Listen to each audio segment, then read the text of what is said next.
Les discussions s'apprêtent à débuter et l'on va écouter la chef du groupe de la France Insoumise, Mathilde Panot, à l'origine de cette procédure qui n'a aucune chance d'aboutir. Nous y reviendrons.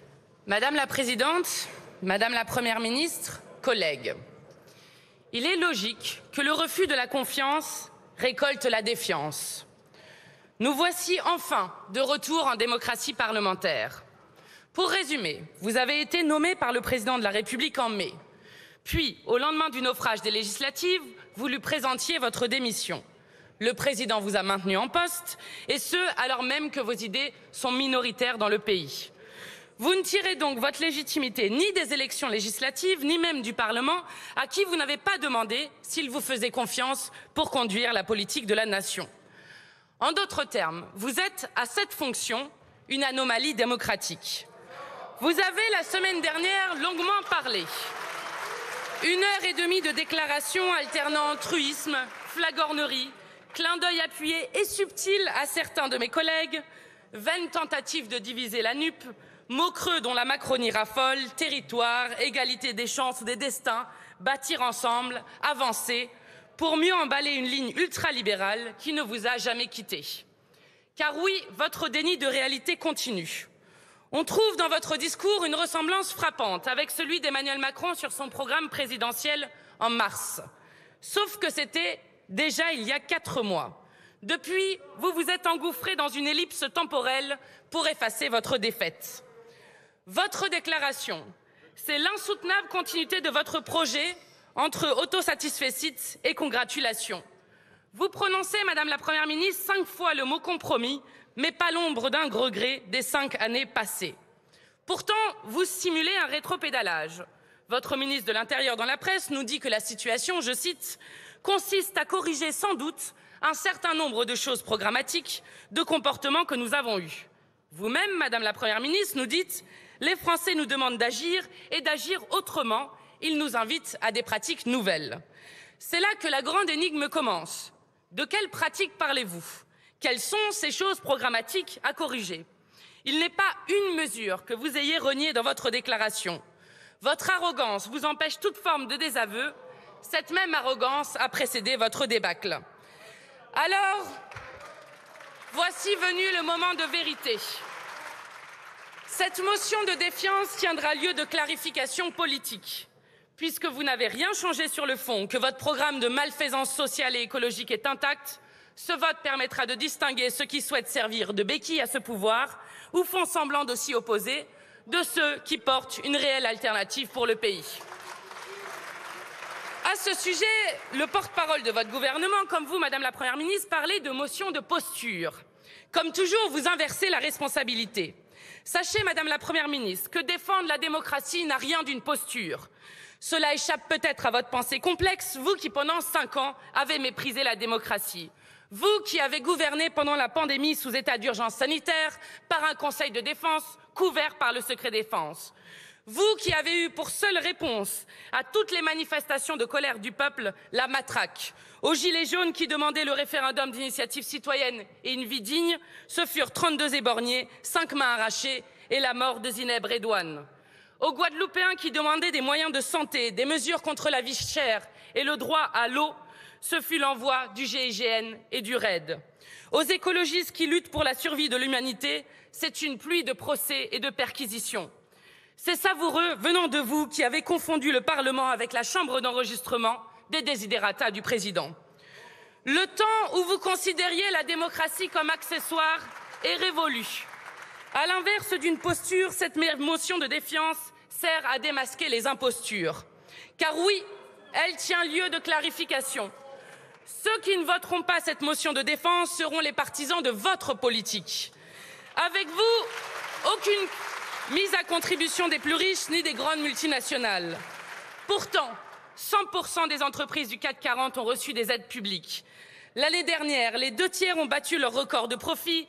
Leurs actionnaires vont recevoir plus de 80 milliards d'euros. Dans votre projet de loi de finances rectificative, vous leur faites encore cadeau de 8 milliards d'euros sans contrepartie sociale, écologique ou d'égalité de genre. À vous entendre, les incantations suffisent. Vous nous dites, Madame la Première ministre, le pouvoir d'achat est un combat collectif. J'attends des employeurs qui le peuvent, qu'ils prennent leurs responsabilités.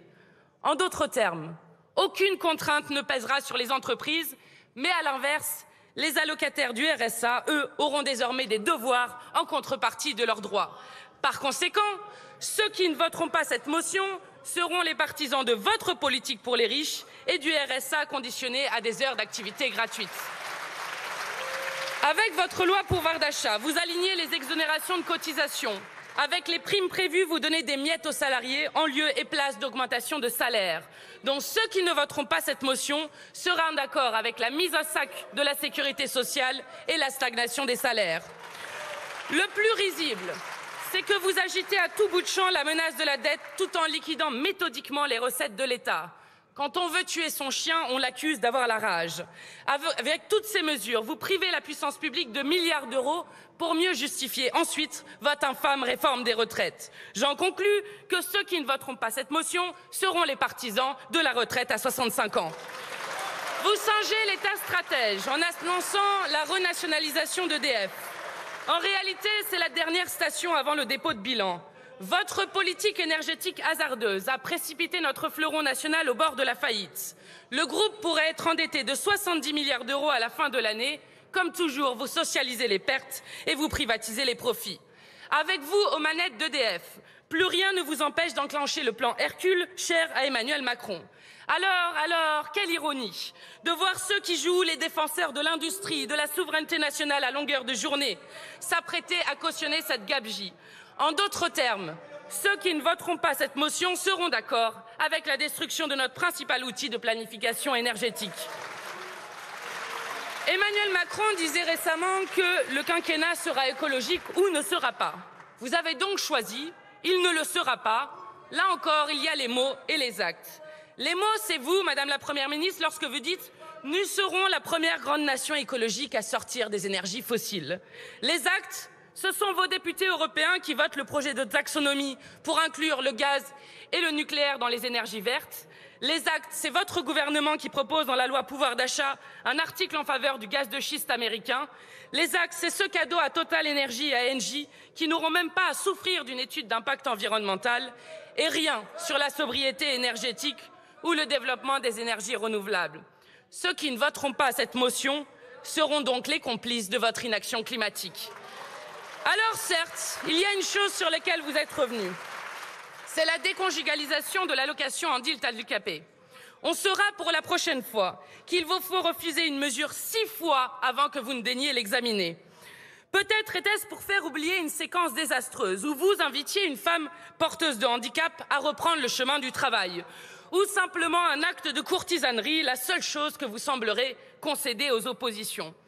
Pour résumer, qui est d'accord ici pour poursuivre la politique de casse et d'injustice sociale? Qui est d'accord avec le retour du pass sanitaire, avec la destruction de nos services publics, de notre système d'éducation ou de santé? Qui est d'accord avec le président des lobbies qui roule pour Uber? Car non, Madame la Première ministre, vous n'avez pas changé, ni sur le fond, ni même sur la forme. Je me souviens d'une époque récente, pendant l'entre-deux-tours, où certains d'entre vous parlaient opportunément de valeurs communes avec Jean-Luc Mélenchon. Depuis, vous êtes aux abois. Vous peinez à dissimuler votre alliance objective avec l'extrême droite, alors vous renvoyez dos à dos ce que vous appelez désormais les extrêmes. Malgré tout, vous vous improvisez arbitre des élégances. Nous serions des zadistes, des brailleurs. Vous suintez le mépris. Et lorsqu'un pouvoir est bien mal en point, il ne recule devant rien. La semaine dernière, la Macronie et ses épigones ont déployé une ingénierie de mesquinerie pour éviter que l'on parle de l'essentiel. Peut-être était-ce votre intention pour masquer votre lune de miel avec le Rassemblement national, consommé aux yeux de tous. Monsieur Darmanin souhaite expulser les étrangers ayant commis des actes graves. Marine Le Pen applaudit des deux mains. Madame la Première ministre, on ne récolte jamais impunément les soutiens de ce côté-là de l'hémicycle. Mais voici un bon aperçu de ce dont vous êtes capable pour maintenir à tout prix votre pouvoir et votre cap contre le peuple. Ce vote mettra au jour ceux qui veulent livrer la guerre sociale et écologique avec vous et ceux qui mèneront la bataille contre vous. Collègues, choisissez.